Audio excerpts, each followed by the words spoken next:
The breakthrough deal to end the longest government shutdown in US history is a carefully constructed legislative compromise designed more to allow governing to resume than to resolve the core policy disagreements that caused the impasse. It represents a victory for congressional centrists and for the federal workforce, but it merely postpones the central battle over healthcare affordability until later in the year. Summary and key provisions analysis. The agreement, brokered primarily by a group of moderate senators, is a two-part funding package expected to receive enough bipartisan support to pass the Senate and be sent to the House. 1. The continuing resolution extension. The most immediate and critical component is a short-term continuing resolution that reopens the majority of the federal government from late January. This essential stopgap measure allows approximately 1.4 million furloughed and unpaid federal employees to return to work and ensures critical services from airport security to food aid are fully operational again. The extension buys Congress a few additional months to negotiate the remaining more contentious annual appropriations bills, preventing a full return to the crisis immediately. 2. The Minibus appropriations package. Tied to the CR is a package of 3 full-year appropriations bills that had already achieved bipartisan consensus during the lengthy negotiation process.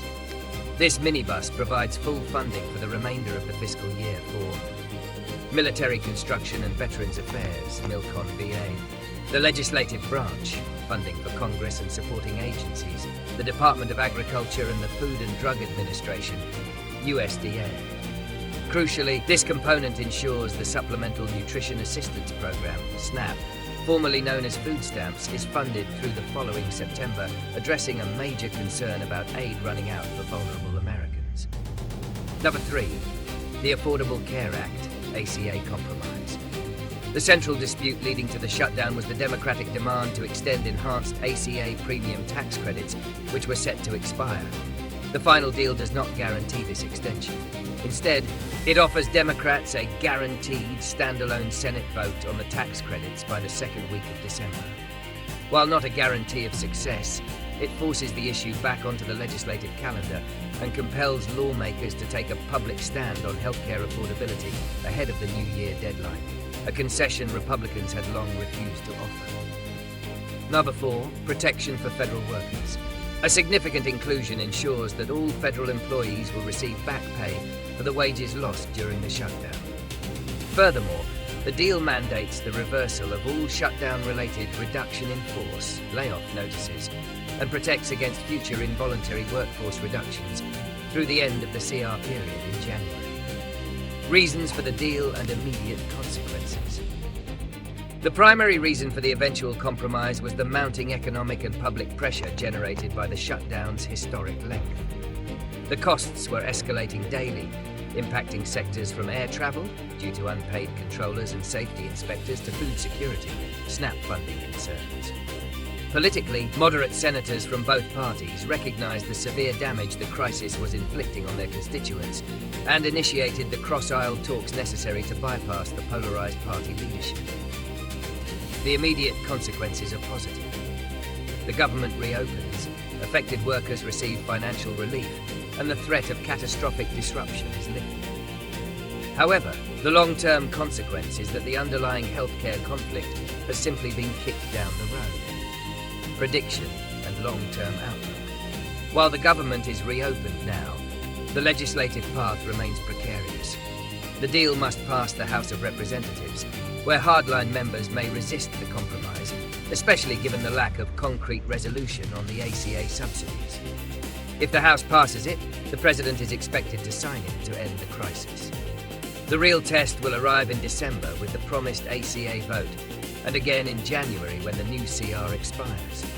The December vote may fail due to unified Republican opposition, forcing Democrats to weigh their options as the subsidies expire at the end of the year. The January deadline guarantees another major budget fight, potentially leading to Shutdown 2.0, unless Congress uses the coming weeks to make real progress on the remaining full-year spending bills. The reliance on short-term funding measures suggests a high probability of continued fiscal brinkmanship throughout the next year. Potential solutions to avert future crises. To avoid this recurring cycle of shutdowns, Congress needs fundamental process reform. Enforce timely appropriations.